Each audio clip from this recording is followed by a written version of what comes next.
Okay, go ahead. So, hi everybody, I'm Christina Lagazima, and we'll be talking to you today about a couple of different topics. This is our overview for our presentation. We'll start with an introduction of myself and Stacy, let you guys know why this is an important topic for us. We're going to talk about working with your SLPs, and then we're going to talk more specifically about working with Gen Z, and then we're open to answering any questions, any comments you have, hearing anything about that. So I'm Christina Lagazima. I am the incoming Capital District Key Club Administrator. So Joe Stankus is retiring after many, many years of service to Key Clubs. So I will be taking his place after our district convention at the end of March. Really excited about that. I've been a zone administrator for about 10 years, and I've also been an advisor to CKI Club at George Mason University. I've been a Kiwanis advisor to 2 different Key Clubs, and I am a former CKI member. And now I'll turn it over to Stacy to introduce herself. Good evening, everyone. I'm Stacy. I am a zone administrator, and I have been administrator for about 8 years. I've also been a Kiwanis advisor, and I was a former CKI district board member and Key Clubber. So the Kiwanis family is very close to my heart. So I will do the first part of the presentation tonight, and Christina and I obviously serve on the district board together. And so Key Club is what we work closest with every day, but I also am very passionate about CKI. I will also say, I know I had a feeling, I recognize a good amount of the names on this group, and I know I'm talking to a very knowledgeable crowd. So if at any time there's something you want to delve more in detail, because I think most of this you may know, but it's nice to have reminders and to go a little bit more in depth about things. But if there's something you want to discuss further, or if you have a story from your club or something you want advice on, please don't hesitate to interrupt me and ask. Like, I don't necessarily want this to be a sit and get. I do want this to be a conversation. Anytime that Christina and I can hear more about experiences that you're facing with your clubs, that helps us better prepare the students that we are working with. For those who, I think most people probably know how the district board level works, but for those who aren't as familiar, we do have about 30 to 35 students on the Key Club District Board that represent different areas of the Capital District. They are elected from their area, but we also have some that are at large, that if we're having trouble filling a position, we have students who are trained to come into those areas and work with those clubs, so they still have the support that they need. And then CKI has a district board. It has changed a lot in design over the years. So I believe they have a north and a south now, and then they have the executive officers. So I wanted to talk a little bit first about the biggest challenges facing SLPs today. We all know that they're emerging out of the pandemic in a very different place than they were before then. Some of the challenges are still the same. Some of them have been very heightened because of the pandemic and the things that schools are still dealing with. The first one I want to highlight, because it may not be as obvious now that there are some areas of the district where schools have been back for almost 2 years and didn't have as much interruption, is meeting and event restrictions. There's still a lot of schools that have major restrictions on the type of events they are allowed to go to. But even meetings, I work with regions that have had their meeting time taken away from them, or it's been very inconsistent, even this past fall and right now. And when it comes to having the ability to meet and recruit members and plan projects, that's a huge barrier for clubs. So I did want to raise that as something that a good amount of clubs are still dealing with. The other is advisor turnover. I don't think this comes as any surprise to folks. It was an issue before the pandemic. It's become even worse after, and even just being able to stay in touch with the school to figure out these things, or advisors leaving during the year because of the pressures of school right now. And that experience really hurts clubs, frankly. Student leader pipelines, again, this is not a new problem, but it was exacerbated during the pandemic when clubs went on hold and didn't have time to cultivate members, or they just kept their old officers, or they kind of appointed people instead of having elections, or they only had one officer. Building those pipelines has become even harder. And I would say we're not even over the worst of it yet, because there's probably a good amount of clubs who have held on to their leadership for the last 2 years. And so some of them may be about to face yet another kind of cliff where all those seniors graduate and they don't have other folks, particularly if they haven't been able to meet well, or they were just trying to get back on their feet this year and just hold meetings and events and not even thinking about that pipeline aspect. And then revitalizing the club in a post-COVID world. And it's hard for these clubs to plan ahead or think of strategic projects or partner with organizations, some of whom are still very much in the COVID delivery aspect of the pandemic. And it just takes them, and I'll talk about this in a future slide, of building the institutional knowledge about their communities and what it needs has changed a lot in COVID, as we all know. And so trying to find their place and what's the best way for them to be serving. I think even as Kiwanians, we're trying to figure that out too. So it's important to remember our SLPs are facing that same challenge. Next slide. So we all know the training officers is a big deal. And I think in the past, maybe like when I was in Key Club, some Kiwanis clubs were more involved in this aspect, and the district level in Key Club, I think, has taken on more of a role in recent years in creating officer trainings at the past 2 years. Because of capacity, our district has held an officer training for Key Club to attend. But traditionally, lieutenant governors hold an officer training for every division, and we encourage clubs to attend. As you can imagine, it's the more active clubs that attend those officer trainings, which means probably at least half of the clubs in a division sometimes start the year and are not trained. But we know sometimes that clubs that aren't connected to the division level or the district level are still connected with their Kiwanis club, or it's an easier connection to make. So we do encourage, if you know that there's a club that maybe keeps themselves, or you're welcome to ask Christina and I which of my clubs that I sponsor are not as engaged as you'd like them to be, or haven't attended an officer training in the last couple of years. We'd love to have you involved in planning an officer training. And in the summer, if possible, or before the end of the school year would be wonderful, because one of the biggest challenges we have is having a lot of clubs not do things over the summer, and they start the school year and it takes them that much longer to build up.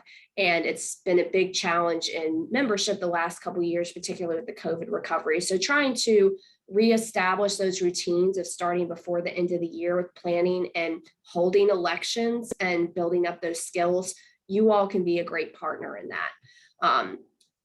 I would really like to emphasize the hard and soft skills. Our lieutenant governors are very good at letting students know how they can get involved at division level, what the basic duties of officers are, how to hold meetings, good recruitment practices. But where you all can be a huge support, because you are professionals and have been in Kiwanis probably for years or other organizations, is those soft or human skills: conflict resolution, communication, just reaching out into your community, planning, like project management.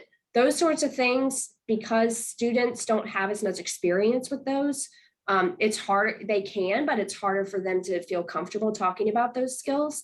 And we as adult administrators try hard not to micromanage trainings. If you all are on the ground, and even if it's not, you can do a officer training at the end of the year or the beginning of the year. But we also encourage you could do like a mid-year check-in, or go to a board meeting and just have a skill development and just say, oh, if I work in, like Eric works in communications, and you could say how to do an effective social media strategy, because kids are great with content, but they may not understand the planning side of how to do a strategic communications campaign, and that sort of thing. So Bob, I'm sorry to hear that. I thought it was taught a little bit more in Key Leader at least, but I haven't gone in 6 or 7 years. So, but what I try to emphasize as a zone administrator is like looking at not just the specific officer position, but the whole board, and how does the board work together towards common goals. And I think as Kiwanians, we can really help students find that vision and help build skills while they're in this leadership position. And it's a get to know you thing. Like, that's an awesome excuse basically to tell an advisor, hey, we want to support you and get to know your members. And it's a dedicated setting to do that. Next slide. Obviously, y'all know going to meetings is a great way to get to know your members. And I think while they're still holding it virtually, that's just another big opportunity. A lot of clubs still have a virtual component to their meetings. So being able to attend virtually is a great opportunity to get to know, help them get to know you.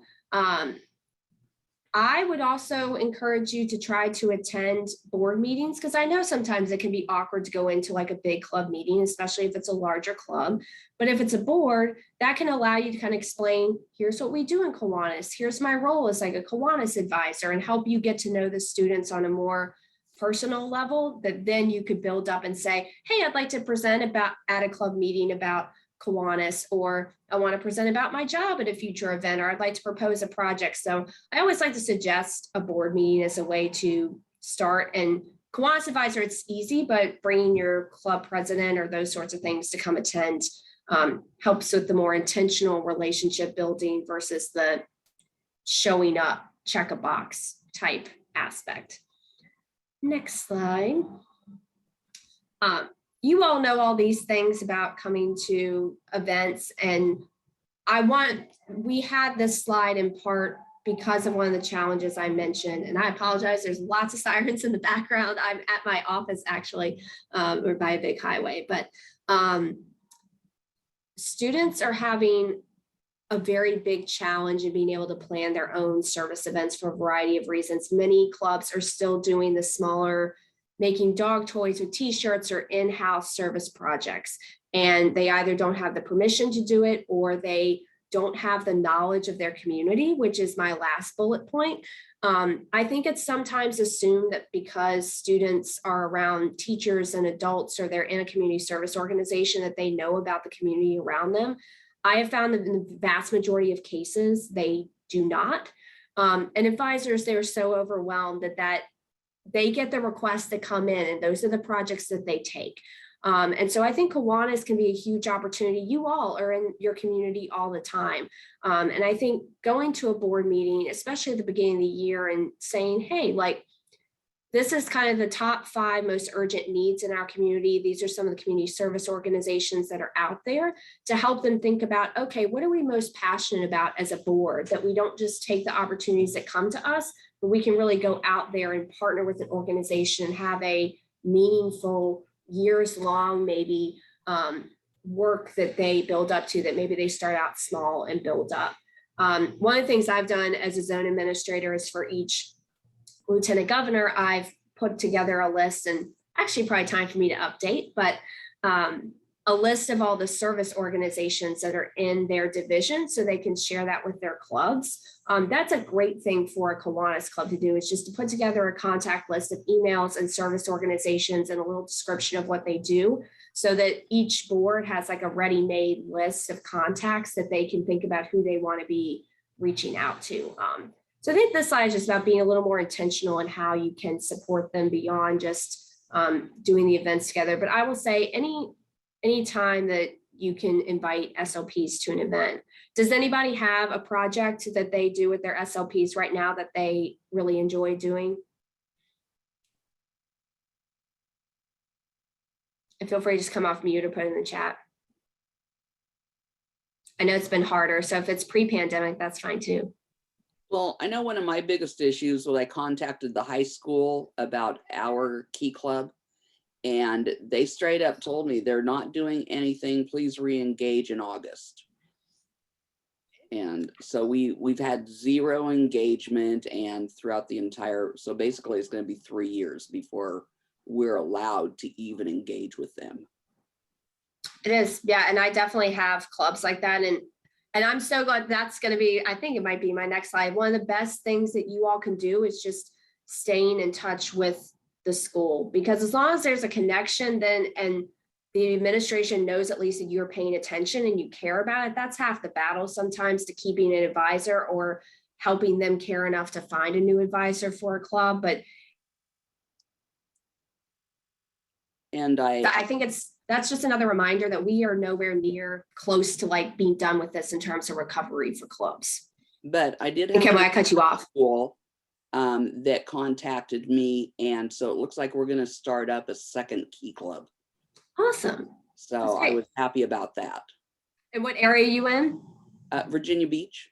Awesome. That's great. So yeah, I was actually quite excited. She's a teacher from Escondido who was a Kiwanian and was the advisor at her school in Escondido for Key Club. So she reached out to me and said, you know, hey, I'm not ready to go back to Kiwanis, but I am looking to start up a Key Club at my high school. And so I was Love when like, that comes full circle. One Oh, of yeah. my most exciting moments this year is the lieutenant governor that was in the second class that I worked with is now a teacher at a school that kind of went defunct during COVID, and she's going to be an advisor and help bring the club back. So it is so cool when you see that happen and it come full circle and they want to stay involved. Dave, do you want to talk a little bit more about your run club? I can do that. Our Key Club meets in person and our K Kids meet twice a month virtually. And they have gotten together for 2 sessions now, and there will be a third one next month in which the Key Club members come to the school where the K Kids are, and they spend an hour after school together. And it's called a run club, but it really is a walking club, an exercise club. It's a get together where there's mentoring one-on-one between the Key Club and K Kid member. And they do everything from walking around a field to playing soccer, to playing foursquare, playing a little basketball, playing tag, whatever comes into somebody's mind at the time of the activity. And again, they're doing it for an hour twice a month, and the alternating weeks in which the K Kids do not meet. And Awesome. I love both that. sides have an excellent reception from that. You know, at the end of our first session, all of the members of both SLPs were very excited about what happened, and we're excited to be back the next time. Can I ask you a question? Because I will say that I've had, and I'd love for this to be a topic maybe that we can talk about tonight. I've seen, I guess in my personal SLP experience, has been a variety of challenges to sustaining builders clubs and K Kids. Does your Key Club have an active role in kind of overseeing the Key Club, or is the K Kids, or is the K Kids self-run? Our Key Club is only been reactivated this year. Our K Kids has been around for 3 years now. We do, however, you know, during the pandemic, we lost our advisor for our Builders Club. And unfortunately, our K Kids graduating 5th graders would go on to the school where we had our Builders Club. And, you know, the Builders Club would in turn, after graduating at the middle school, would go on to our high school. And we've lost and not been able to find a replacement for the Builders Club. The advisor for the K Kids is very active and energetic, whether it was in person when we first formed the club, but even virtually, you know, she has activities for them to do just as if they were in person. Everything from writing on a tablet, greeting cards or thank you cards, to building in the Christmas time. They built gingerbread houses, as an example, virtually, where when they were in person, they built them in person. But our Key Club in comparison is really just this first year getting back reestablished and kind of finding their way. The good thing is we found an advisor and a co-advisor for the Key Club. And Advisor may be my next, maybe my next slide. That's great. Barbara, which I'm a Richmond girl. Which club are you reactivating? War Hill High School in Williamsburg. Oh, you're in Williamsburg. Awesome. Yep. Barbara, go ahead. And in Richmond, it's Maggie Walker. Awesome. Governor School. That's great.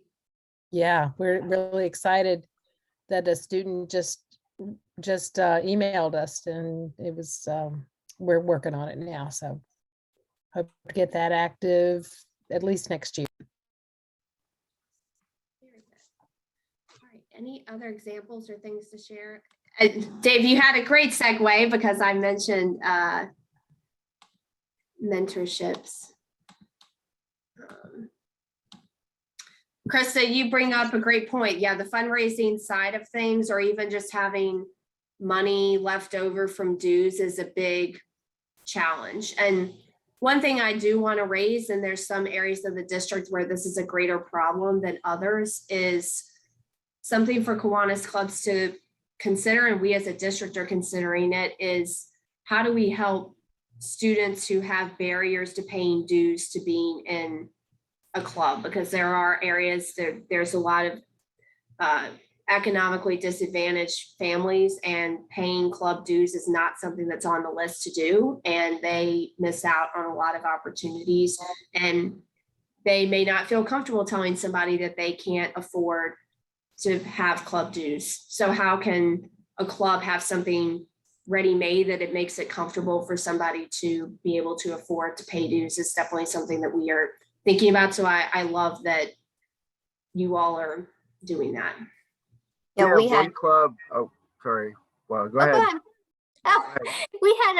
we had one club that just could not pay for all of their dues. Their advisors, they have 2 advisors, and they split the difference. And so we're going to go back and give some scholarships this year, because we recognize that it's very difficult, and nobody has the money to pay for that stuff when they're paying for other stuff in school. But going back to the board and saying, you know what, they don't need to split the difference. Like, we'll take care of that. We'll pay back the advisors for all that they do. Like, it's just, there's a lot of different things. Like, if you don't ask them, they will not tell you that. And so they want to do the best thing for the kids. So, however we can help them, if we have a couple bucks, we'll do it. Barbara, you were going to say something? Yeah, that's a good segue into, we have some of our key clubs who have past due dues, and it's small, compared to everything else. Then what are other clubs doing, divisions doing to help support those clubs to continue to be active? I'm curious.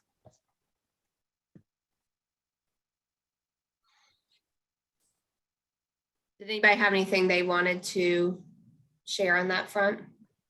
So we have one club in the Charlottesville area that the school division has decided that no club that's on the school grounds can charge dues. So right away, they've decided, just because they wanted to level the playing field for all students there, that a child can join whatever club they want without paying any dues. So that puts the international dues either in the Kiwanis club's pocket or in the school's pocket. And in the last few years, we've been able to split that half and half. But it's been really nice to be able to take that off the plate for the kids and be able to then not have to worry about that, and just, be a part of the club because they want to do service. So that's one thing that we do. And we've actually had discussions in the last couple of years about, because we sponsor 4 key clubs here, Charlottesville. We've actually discussed about budgeting that every year for all 4, and just not making it a problem for anybody. Because I think it is, for some kids, it's probably a, hardship, and they don't join, and they could be getting this amazing, valuable college, resume experience, but they can't afford it. So, yeah. So Eric, can I ask a question? How did you find that out?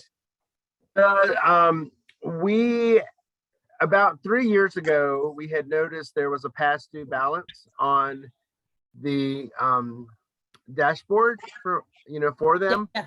Uh-huh. We had a key club advisor, or a Kiwanis advisor at that point, for that club that was not terribly active. And at that point, I was the lieutenant governor. So, being my normal nosy self, I went to the dashboard and checked in to make sure that this Kiwanis advisor had done everything they needed to do. And I saw this past due balance. So I did some investigative work and found out what it was. And they had a new superintendent at that point, did not really know things had changed, and so I happened to be friends with the superintendent, so called and had a conversation, and they explained that they wanted to just take any economic issues off the table for all kids at that high school. So no club charges. So if a child wants to join the chess club, they don't pay any fee for that either. So so we just Interesting. called and had a conversation, and just decided to take that on. Thank you, because we're not getting responses from the advisors, some of the advisors of the schools. So I appreciate I that. had I had the same problem with that high school, and so I literally called the principal at the school, who was brand new that year. That particular high school has a tendency to go through principals pretty quickly, like one every couple of years there's a new principal there. So it's not been a real sustainable place for anybody. So I called the principal because I happened to meet him at a social function and ask, and he said, I don't know. So I called Rosa Atkins, who was the superintendent, and asked her what was going on. So Thank you. Thank yep, you. Appreciate yep. it. Barbara, I had to do that earlier this year. I'd had I knew the person was still the advisor and they'd gone like a year and a half without responding. That I got it was COVID, but I thought they were still the advisor. So I emailed the principal to ask if they were still the advisor, and they CC'd the advisor, and I got a response within 48 hours. I felt guilty about it, but it did reopen the lines of communication. Great. Thank you.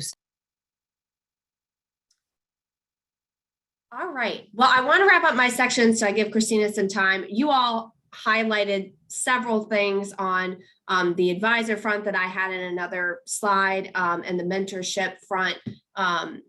I think one area, and I will say I'm biased because my job is working in career technical education and skill building in careers. I think one area that's kind of an untapped resource in Kiwanis as a potential connection point is, and between CKI and Key Club, is how can we support students on their career journey or even college journey, whatever post-secondary experience it's going to be. I think we can be a huge resource in helping them navigate that process or exploring careers. And you probably saw I put like shadowing as an example. So I think that could be a huge connection point that's often not leveraged in Kiwanis. So I love that I heard co-advisors. You can also do just pairing advisors with new advisors. One thing that I started doing in my division right before the pandemic, and it's been harder to do during the pandemic, but I'm trying to start it back up, is quarterly virtual check-ins with all of my advisors. And so anybody can hop on that needs to. I don't make it super formal, but it allows them to learn from each other and check in and just tell me what's going on and share challenges. And so that could be something that your club could do, is just give a space for all the club advisors to hop on, even if it's just for 15 minutes, and just commiserate in some ways and support each other. But that could be a place where you could pair up advisors to help each other. And y'all mentioned stipends and other ways that you're supporting. One thing I did want to mention real quick, and then Joe, I think you might have had a comment, so I'll let some people comment, but I know CKI and Key Club both have, on the district level, Outstanding Faculty Advisor and Kiwanis Advisor Awards. We just passed the window to apply this year. We will push it to Krista next year, assuming this group still meets consistently, because we don't get a lot of applications for those awards. And we know there's a lot of outstanding advisors. So I did want to mention that every January is when the deadline is, and we would love to have more applications for those awards. And it's a wonderful recognition for the work that they do. I've got a question. Is there any data that Kiwanis has to show the high schoolers what colleges they go to, so we can open a Circle K in a college and approach somebody who's been a Kiwanian? So there's been, Christina may have more information about this. There's been some inconsistent initiatives, I will say, to try to collect information of Key Clubbers and get it to to colleges. A lot of it is on the district level, is my understanding. I know Texas, Oklahoma has kind of a more structured program for that, but Christina, do you know anything on international level? International has, like you said, kind of hot and cold with collecting information, and in the past hasn't really been open to necessarily sharing it with clubs. But that is definitely something that we can work on a district level to get information from our graduating key clubbers in order to facilitate that a little bit better. We have 3 colleges where we are in Ocean City. And unless you know a Kiwanian in that college, it's very difficult to start a Circle K. And that you don't know who to approach.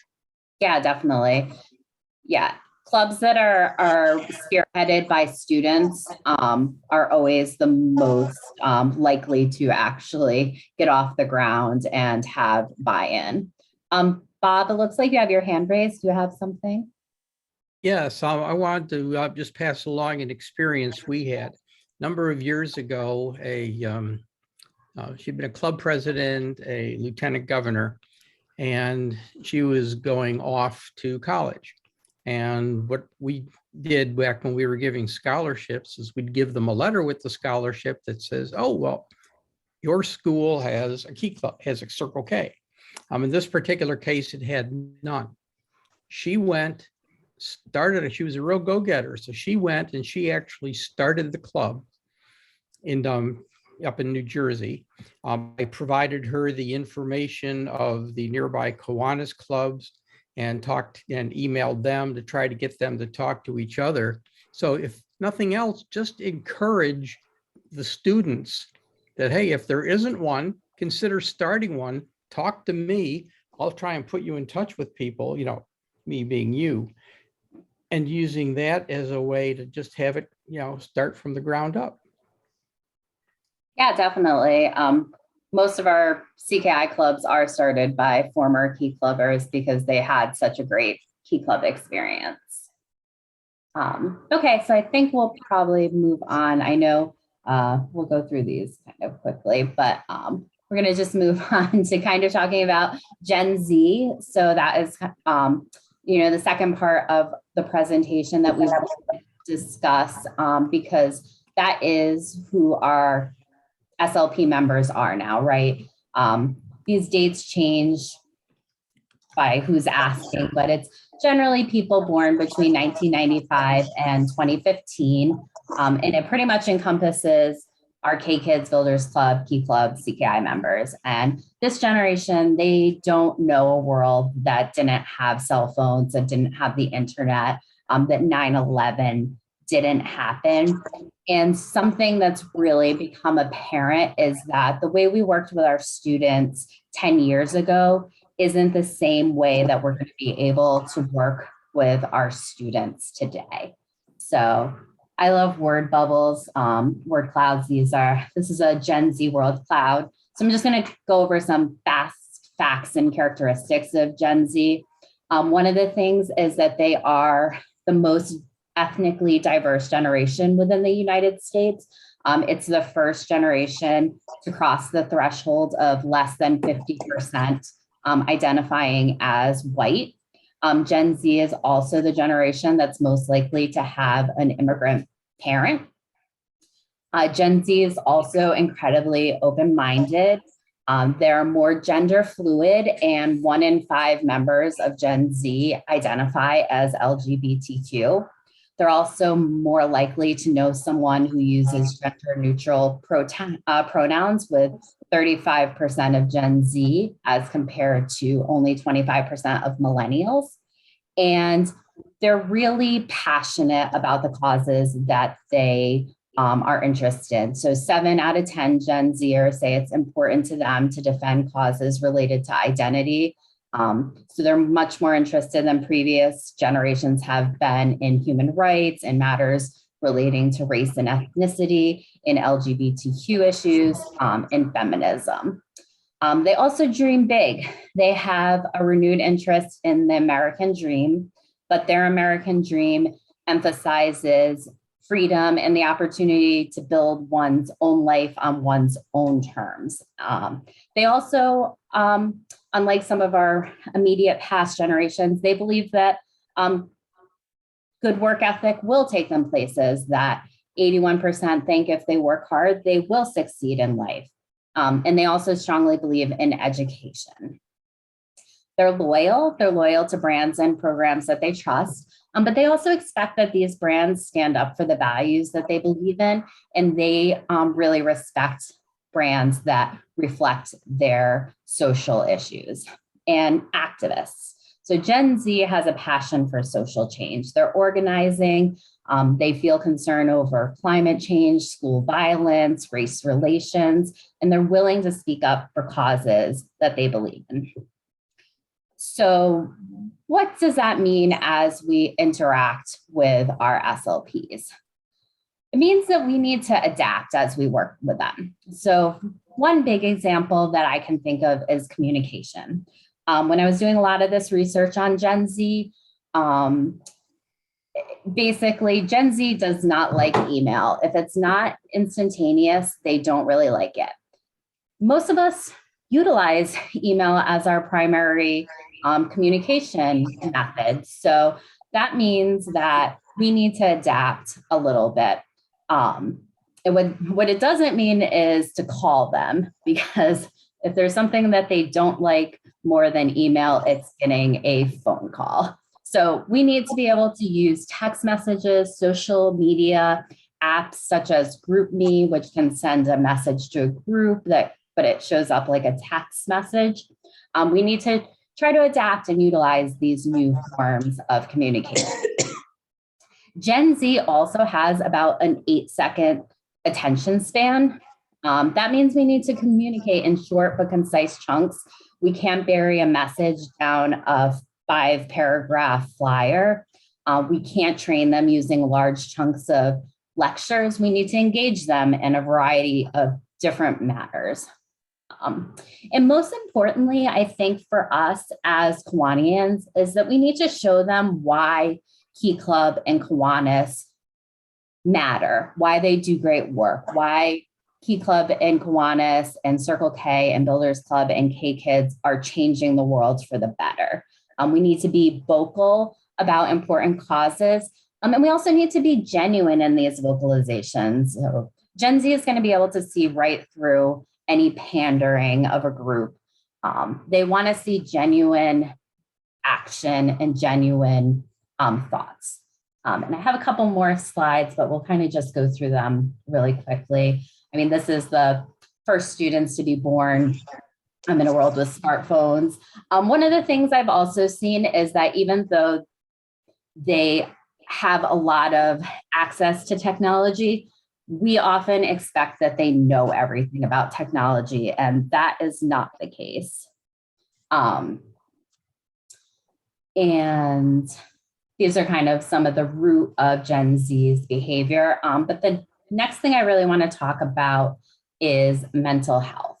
So for all of the great things that Gen Z is going to accomplish and do in this world, they also face some hardships, right? Gen Z is considered the loneliest generation, and they're significantly more likely, 27% as compared to a low teen percentage for millennials and Gen X, to report that their mental health is fair or poor, according to a survey by the American Psychological Association. 70% of Gen Z see anxiety and depression as a significant problem with their peers.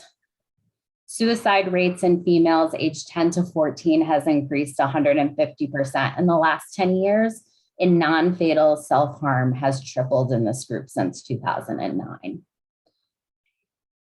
This really impacts how we work and how we deal with Gen Z. They face chronic stress related to things that a lot of us didn't deal with as students, such as school shootings.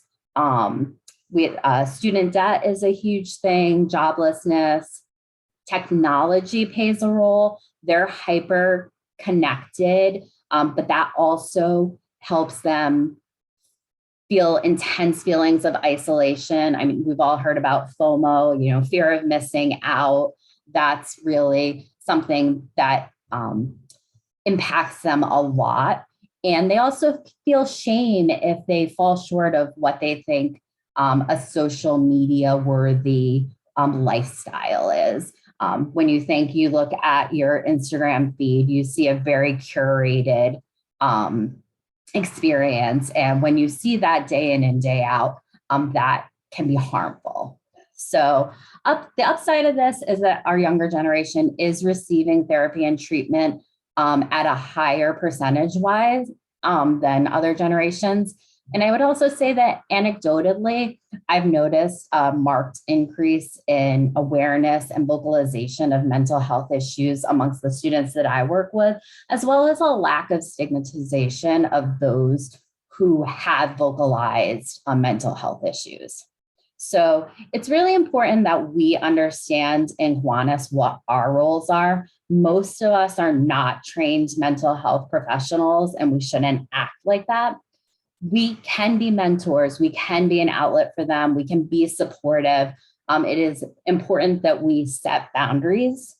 It's also really important that we realize that the authoritative leadership style is going to be less likely to make connections with our teens and young adults. They are not going to warm up and necessarily respect that. And it's important for us to meet our students where we are. These students and young adults are under so much pressure each day, and we need to make sure that our SLPs are fun, they're community minded, that they make a difference, but they're not an additional burden.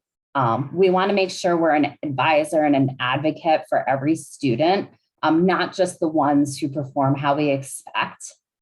Every student and young adult has a place in our SLPs, and it's really our job as Kiwanians to ensure that they feel that way so that they can be the next generation of Kiwanis leadership and members. So I know that was a lot of information, kind of wanted to get through it quick because I know we're kind of coming to the end. But I hope that gave you a little bit of an idea of how we need to change and evolve as Kiwanians with our students that we work with. So if anybody has any questions, please feel free, or else I'll turn it back over to Krista. Christina, this is Barbara again. So I hear all of this, but are they interested in being leaders? They are interested in being leaders. They're interested in leading for the social causes that they really are passionate about. So that's what we're going to have to look at from changing our structure in what they're looking at. Exactly. Social causes. Okay, thank you. Sure. Yeah, and echo something. Go ahead. Oh, go ahead. I just want to echo something Christina said about our role. Like Christina and I work with a lot of high achieving students that are taking on 8 different things, and that's pretty typical for a lot of leaders that are in SLPs. And it's one of the biggest things that I try to emphasize is that you don't have to do everything, of like, what is the one thing that you can do really well? And then it's also okay if you're not perfect, like that you don't get everything out that you're supposed to, and letting it be a space that to be there just to listen and to help them decompress some. And that it's not all about the work. That being like a leader is important, but it's helping them find themselves and to be comfortable with themselves can also be a huge part of the SLP experience. Yes, definitely. And Jen made a good point in the chat that COVID really has impacted this generation a lot.